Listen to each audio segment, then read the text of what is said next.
What is going on, Crusaders? How's it going? It's Coleman here, and I just completed level 34 mode, Prison of Elders, which this week is the Machine's Wrath.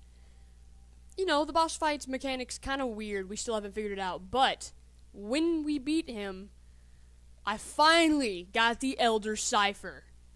I was so excited. So, this Elder Cipher, I'm going to be doing a guide on it, so just, I'll go ahead and show the clip right now. This is just me getting it, after we killed the boss, you just immediately get it. It's weird. And, I'm pretty sure it's not farmable. Now, I'm not 100% certain, no one's 100% certain, but I'm, like, 90% sure that it's not farmable. So just keep that in mind. Now, right now I'm going to the Vestian Outpost, because the first step is to take it to Varix. So, we're just heading over to Varix right now. Alright, so once you've landed in the reef, you're just going to go left over to Varix, in case that wasn't obvious. So you can see he's got the marker over his head, because I do have the Elder Cipher. And, if I look, I've got the option between the 3 new exotics that are the Fallen themed. So, we have the Queenbreaker's Bow, which is basically like the Fallen Vandal wire rifle. It's awesome. This is probably what I'm going to go for. We have the Lord of Wolves shotgun, which is basically like the shrapnel launcher from the captains. And, of course, we have the Dreg's Promise, which is like the little Dreg shock rifle. All of them are 3 very cool, very unique weapons, but in my opinion, the best one is the Queenbreaker's Bow, followed by the Lord of Wolves, followed by the Dreg's Promise. So, doesn't matter which one you choose, but I'm definitely going to be going with the Queenbreaker's Bow as my decision. So for this first one, doesn't matter what you choose though, just keep that in mind, because you're going to come back and decide again after you've completed the rest of the bounty. So, now that we've done that, we can see that it says acquire the Queen's Cipher from the Queen's chest in an arena challenge. Basically, you're going to want to get a bunch of treasure keys, and you're going to want to play just level 28 mode. And as a lucky drop, you'll eventually complete the next part of this bounty after obtaining it from one of the chests at the end. So, just farm for keys, and then run it again, and just open up that main chest, and eventually you'll complete this part of the bounty. Alright, and we're back. So this is my 4th attempt, my 4th treasure key, to try and get this thing done. Now, I know for Cody, it took 2 tries. Isn't that right, Cody? Yes, sir. And then, for some other people, it's taken 1. I'm just very unlucky, you gotta understand. Hey, another treasure key. So, here we go. So, after 6 treasure keys, I realized you can only get the drop from a level 32 or higher mode. So, you can't get it from 28 mode. So I wasted 6 treasure keys on it. But as you can see, I just completed the Elder Cipher right there, as you can see up there. So that's just the next part of the bounty. So after that, we're going to go visit Varix again, and I'll tell you guys the next part into this guide. Just be sure you don't make the same mistake and do 28 mode and turn in all the crap, because that would suck for you. Alright, see you in the reef.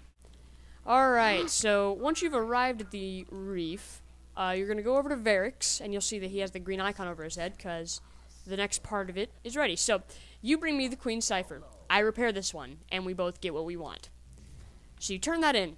Now then, this can take anywhere from 24 to, 1 day to, I think it's up to 6 to 7 days is what some people are even getting. That's really unlucky, but some people are getting that. Now, I'm hoping for just the 1 day, but I'm not very lucky, so we'll see what happens. But this part, you do not have to be playing the entire 24 hours. You can just let it run overnight, and then just come back tomorrow. For me, it's about 5:10 p.m. right now. Tomorrow at 5:10 p.m., I can just come back and check it again. So, if this video is up really late, if there's a big space between my next 2 videos, sorry, this is the reason why. So, there you go. I'll see you guys whenever it's done. Alright, guys, so after 72 hours, or 3 days, I finally am done with the waiting part of it. So, Varix, what do you have for me? Okay, so we just have to kill bosses in the arena.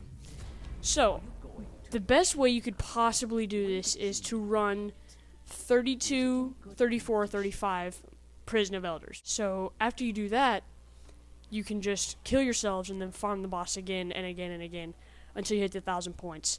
I'll be running 28 mode, which is worth 75 points. 32 mode, I'm not certain right now. 34 mode, I'm not certain. And 35 mode, I believe, is worth 550 points. So I'll be sure to make videos. I'll be sure to make different parts, though, to each of these steps. Alright, so after a little bit of a grind, I got to test out some of the points, like the actual amounts. So, what I have discovered is that level 28 mode bosses give you 75 points. This also includes any, like, little miniature bosses, like, let's say you're doing the Quadron one, there's, like, 2 mini-bosses. Well, that's 150 points on top of what you get from the boss fight. So, level 32 mode, the level 32 mode main boss gives you 200 points. And the level 34 main boss gives you 350. Alright? And the level 35 mode Skolas gives you 550. So I basically did 32 mode, which was for this week, Quadron. So that gave me 350 points, because it's 75, 75, 200. And then I did the level 34 boss twice, and got my 700. And now it is done. So you're just going to take it back up to Variant. So now you have the option of any of the 3 new exotic weapons. So let's go ahead and grab the Queenbreaker's bow. Oh man, I'm so excited about this thing. Oh man. Alright. So, as you can see, this thing looks freaking awesome, and you can expect an exotic weapon review on this baby soon. So thank you all for watching. I hope this video helped you in any way, shape, or form, and I'll see you next time, Crusaders.